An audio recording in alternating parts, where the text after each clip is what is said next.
একজন একটা মহিলা সাহাবিয়া, ইনার চুলের সাথে আরেক মহিলার চুল দিয়ে নিজের চুলে বেনি বাঁধছে। আরেক মহিলার চুল দিয়ে কি করছে বলেন? নিজের চুলের সাথে মিলায়া। এখন বাজারে অন্য মেয়েদের চুলের খোপা পাওয়া যায়, চুল দিয়া খোপা বানাইছে, এরকম খোপা পাওয়া যায় কিনা?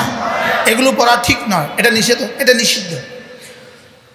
তো একজন সাহাবী হযরত আব্দুল্লাহ ইবনে মাসউদ রাদিয়াল্লাহু তাআলা আনহু ওই মহিলাকে বললেন, তুমি যে এই কাজটা করেছো, তুমি যে তোমার চুলের সাথে চুল মিশিয়েছো, এটা হারাম। এটা কি? ওই মহিলা কি বললেন?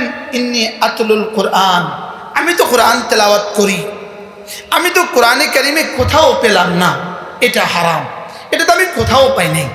তুমি এটা কি বললা? এটা হারাম তুমি কেমনে বললা? আমি তো কোরআন শরীফ পড়ি, আমি তো কোরআনে এটা হারাম পাই নাই, তুমি এটা পেলে কোথায়? তো হযরত আব্দুল্লাহ ইবনে মাসউদ রাদিয়াল্লাহু তাআলা জবাবে বললেন, আমা তালাউতে ইয়া আমাতাল্লাহ, আল্লাহর বান্দি তুমি কি এই আয়াত পড়োনি? মা আতাকুমুর রাসূলু ফাখুযু ওয়া মা নাহাকুম আনহু ফান্তাহু, রাসূল যা করতে বলেছেন তা করো, রাসূল যা ছাড়তে বলেছেন তা ছাড়ো। এটা কি তুমি পড়োনি? বলে হ্যাঁ আমি এটা তো পড়ছি। তাহলে এটার মধ্যে ওটা আছে। রাসূল বলে লানাল্লাহুল ওয়াসিলাতা ওয়াল মুস্তাওসিলা, যে চুলের সাথে চুল মিলায় তার উপরে আল্লাহর লানত। তাহলে চুলের সাথে চুল মিলায়, নিজের চুলের সাথে আরেকজনের চুল মিলালে রাসূল বলেন তার উপরে আল্লাহর লানত। তাইলে বোঝা গেছে এটা রাসূল অপছন্দ করেছেন, রাসূল নিষেধ করেছেন, আর কোরআনে রাসূলের নিষেধাজ্ঞাকে মানতে বলেছে। তাইলে বোঝা গেছে এটা কোরআনে আছে। আরে সুবহানাল্লাহ বলেন, এটা কি আছে বলেন? কোরআনে আছে। তাহলে এবার বলুন তো দেখি, নেতা নির্বাচনের জন্য 1 নম্বর বিষয় কি? সবাই বলে না? হ্যাঁ, এই জন্য এই পোস্টারগুলো দেখলে আর এই ছবিগুলো দেখলে কারোর হৃদয়ে যদি ঘৃণা, তাহলে তার ইমানের সমস্যা আছে, তার ইমানের সমস্যা আছে, তার ইমানের সমস্যা। আরে বলেন ইমানের সমস্যা, বলেন নিজের ইমান বাঁচান, নয় নিজের ইমান বাঁচান, বলেন নিজের ইমান বাঁচান। আবার বলেন ইমান বাঁচান। কি বাঁচাবো বলেন? আমার ইমান বাঁচান, আপনার ইমান বাঁচান। যে বিসমিল্লাহির রহমানির রহিম শুদ্ধ করে পড়তে পারে না, সে জাতিকে কি সংশোধন করবে? সে জাতির কি আইন রচনা করবে? সে জাতির কি আইন রচনা করবে? সে জাতিকে কি দিবে? যে কোরআনে কারীম বিশুদ্ধ পারে না। এজন্য এখানে যতজন আছেন প্রত্যেকে নিয়ত করেন, আজ থেকে আপনি কোরআন শরীফ শুদ্ধ করবেন। আমরা এতদিন বলতাম ছেলেদেরকে পড়াবেন, আচ্ছা ছেলেদেরকে পড়াইলো, উনি পড়লো না, উনি আসরের মাদ্রাসায় কি জবাব দেবে? মনে হয় বুঝেন না। ছেলেকে পড়াইলো, উনি পড়লো না, উনি কি জবাব দিবে হাসরের ময়দানে? এই জন্য যতজন এখানে, যত বালেগ পুরুষ আছেন এখানে, যার কানে আমার কথা যাচ্ছে, যার কানে আমার আওয়াজ যায়, আপনি এই কথা শুনে রাখেন। আপনি বিশুদ্ধ কোরআন শরীফ পড়া ছাড়া, বিশুদ্ধ কোরআন শরীফ শিখা ছাড়া,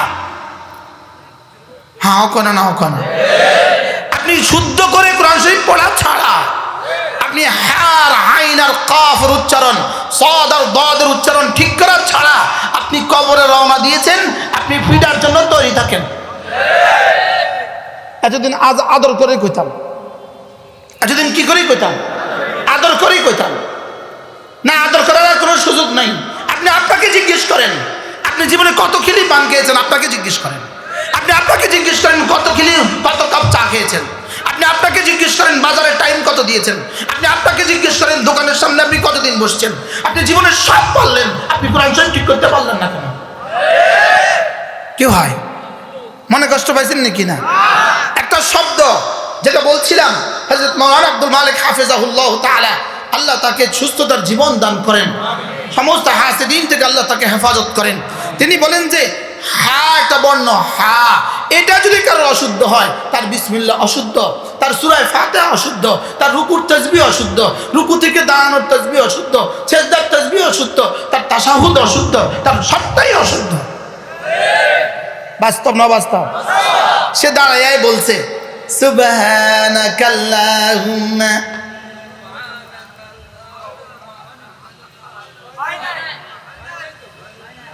তো হয় নাই কইছে 3 জন, সবাই কো শুধু আমারটা হয় না, না এর দেশের না হয় না, আরো মানুষ আছে। সুবহানাকাল্লাহুম্মা, তাহলে কি পড়তে হবে? সুবহানাকাল্লাহুম্মা হা হা সুবহানাল্লাহ সুবহানাল্লাহ। এবার দেখবেন আমাদের যাদের হা শুদ্ধ আছে, যারা আমরা পারি হা যাদের শুদ্ধ আছে, তারা যখন নামাজের পরে তসবিটা পড়ি তারা কেমনে পড়ি? সুবহানাল্লাহ সুবহানাল্লাহ সুবহানাল্লাহ সুবহানাল্লাহ সুবহানাল্লাহ। হ্যাঁ, কার হিসাব সেও পড়ে সুবহানাল্লাহ সুবহানাল্লাহ সুবহানাল্লাহ। উনি মস্ত করায় উনিও পড়ে সুবহানাল্লাহ সুবহানাল্লাহ সুবহানাল্লাহ। উনি এভাবে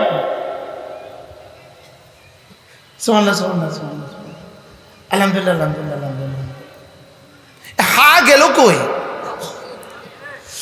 সুবহানাল্লাহ সুবহানাল্লাহ সুবহানাল্লাহ সুবহানাল্লাহ সুবহানাল্লাহ। আল্লাহর নবী বলেন খুল্লাতান, দুটো অভ্যাস এমন আছে লাম ইয়ামাল বিহিমা আবদুম মুসলিম, কোন মুসলমান এই দুই অভ্যাস করবে না ইল্লা দাখালাল জান্নাত, তবে যেই করবে সোজা জান্নাতে চলে যাবে। রাসূল বলেন হুমা ইয়াসির, এই দুই আমল বড় সহজ। ওয়া মান ইয়ামাল বিহিমা কালিল, তবে করনেওয়ালা মানুষের সংখ্যা অনেক কম, করনেওয়ালা মানুষের সংখ্যা অনেক কম। এবার রাসূল বলেন 5 ওয়াক্ত নামাজের পরে সুবহানাল্লাহ 10 বার, আলহামদুলিল্লাহ 10 বার, আল্লাহু আকবার 10 বার। আল্লাহর নবী বলেন এভাবে হবে 30 বার। 5 নামাজে হবে 150 বার, মিজানে উঠে যাবে 1500 বার। সুবহান, লেকিন হ্যাঁ শুদ্ধ করা লাগবে, বা কলকলা করা লাগবে। বা কলকলা না করলেও কিন্তু ফরজ তরক হবে না, লেকিন হ্যাঁ যদি উচ্চারণ ঠিক না হয় তাহলে কিন্তু ফরজ তরক হয়ে গেছে। ঠিক আছে না? তাইলে কিন্তু সব শেষ।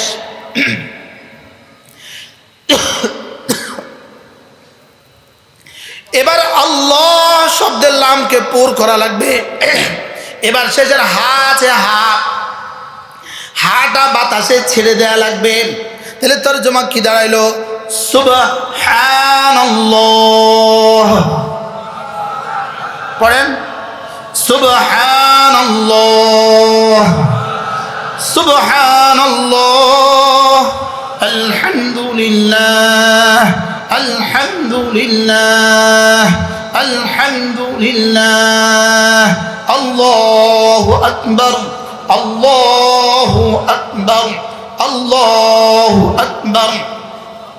একটা শব্দ সুবহানাল্লাহ, এই শব্দের জন্য রব্বে কারীম যেই পরিমাণ পুরস্কার রেখে দিয়েছেন, এই পুরস্কারটা যদি আসমানের উপরে রেখে দিত, যদি 7 আসমানের উপরে যদি পুরস্কারটা রেখে দিত, 7 আসমান ধসে পড়ে যেত। আপনি বলবেন আমার বিশ্বাস হয় না, তা আপনার বিশ্বাস না হলে আমার কি করার আছে? হ্যাঁ বলেন না বিশ্বাস হয়, আবার বলেন বিশ্বাস হয়।